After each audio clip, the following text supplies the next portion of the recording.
You know, the fascinating thing about Ronda Rousey is there's never been a scenario where a woman could kick a man's ass. And now there is. Hey, Ronda, do you think you could beat Holly Holm without using your grappling? I think I could beat every girl in my division with one hand. I was like, wow. She's at a level that it's going to take a while for everyone else to catch up to. It was so emotional for me. That was the closest I've ever come to crying while I was I might cry now, when I was interviewing somebody. It's because it was so intense, and it was also like, I really knew that I was like seeing history. Welcome back, you guys. Welcome back. Greg here from GK. Remember? Did you miss me? Do you come here often? I don't. If you're one of the 10 to 15 viewers that used to regularly watch my channel, how have you been? How's life? How's the family? How's the kids? How's the dog? How's grandma? Oh, she died? Well, she was kind of a bitch anyway, right? Yeah, so I'm really happy to have you guys here in all seriousness, and if you're a new viewer, then fuck you. Should have been here first. But better late than never, and I'm happy to have you here too. Anyway, today's video is actually gonna be pretty interesting, and it comes courtesy of Helwani. The other day, he made a statement. And he talked about Ronda is the most overhyped fighter of all time. Now, Is she? Well, let's take a look at what she actually accomplished first, objectively. Let's be fair. Ronda Rousey is often credited as being the founder of female MMA, and in a lot of ways she is. She wasn't the first to do it. Gina Carano was before her, Chris Cyborg was before her, but she was the one that brought it to the mainstream by bringing it into the UFC. She legitimized it. Before Ronda Rousey, Dana White used to give interviews and very often say that he never ever sees females fighting in the UFC. I mean, that just was not even an option for him. And Ronda Rousey was the one to change his mind. So he saw something in her that made him do a complete 180. You know, she did that. She is what Hoist Gracie is to regular... No, that sounds bad. To MMA, to male MMA, to other... You know what I mean. She is what Hoist Gracie is to MMA. What he did in UFC 1, basically she did for female MMA. She legitimized it. She was the pioneer. She's the godfather. She is the original. She deserves all the praise for that. She put female MMA on her back and she carried it until it was actually looked at as a sport. So we do give her props, but that is where it stops, because Ronda Rousey is by far the most overrated combat athlete, overrated champion, overrated athlete in general. Ronda Rousey was absurdly overrated. This is what her shadow boxing looked like.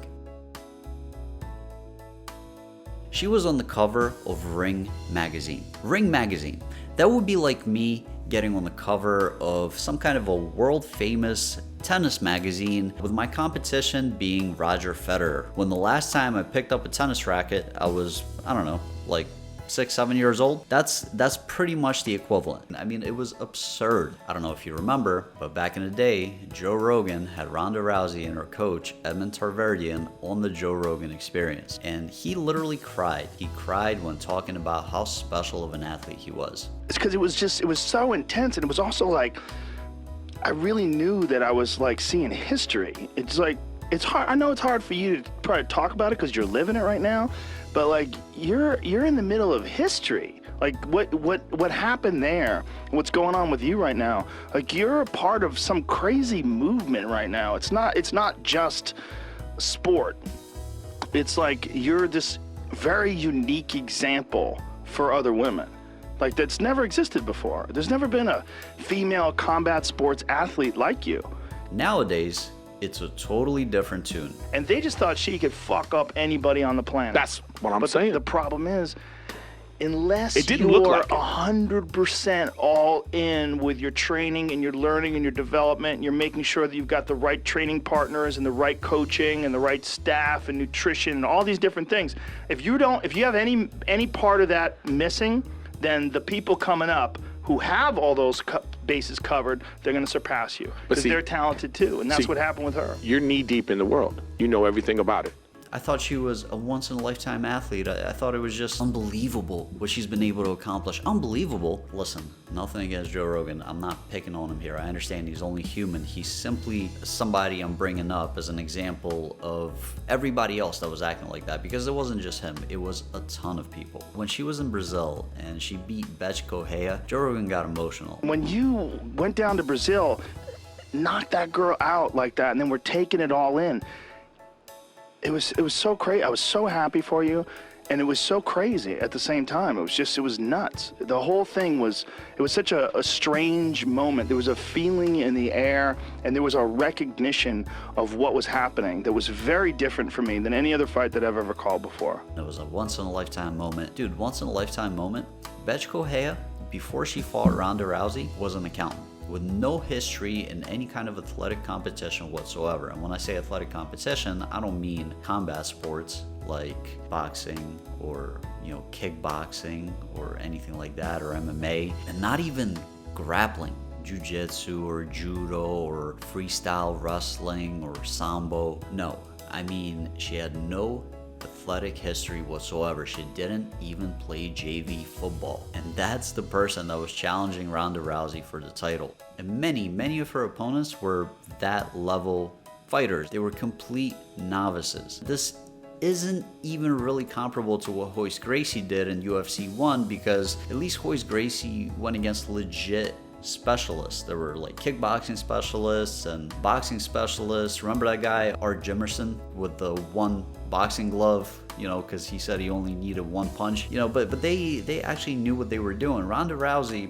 some of the people she won against, I mean, we're just literally beginners, and people were treating it like she was on the same level as guys like John Jones and Cain Velasquez and George St. Pierre. I mean, Jose Aldo. It was just absurd.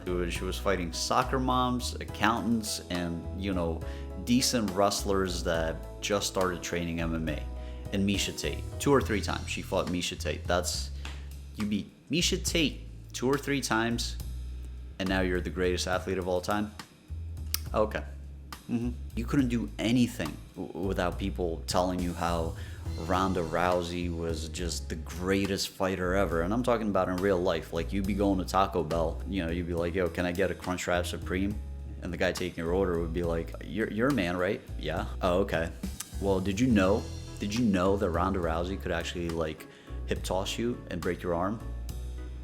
Okay, bro, cool. She said, and I quote, that she could beat Cain Velasquez under the right circumstances. Like, what right circumstances could she beat Cain Velasquez under? I mean, it's ridiculous. What? He got into a car accident and every bone in his body is broken, and she came in and put an armbar on him? Those circumstances? I mean, it was ridiculous. The only thing that I will actually say that wasn't part of her hype was when both her and Dana White said that she could beat Floyd Mayweather in a real fight, because theoretically she probably could, since they're about the same size and she knows how to grapple. So I think that's what they meant by that. And a lot of the time when people talk about how overhyped she was, they bring that up and say that, how could she say she could beat Floyd Mayweather? She didn't say she would beat him in a boxing match. She said she would beat him in a fight. And I think that's more plausible than people think. Because if you don't know how to grapple at all, somebody that's proficient at grappling is gonna eat your food. I mean, period. Just like if you don't know how to box at all, somebody that's proficient at boxing, I don't care how big you are, you're not gonna have a good time. And if you guys are the same size, oof, good luck. So yes, Ronda Rousey is by far the most overrated, not just fighter, not just combat athlete, but just athlete, period, in the history of sports of all time. Thanks for watching.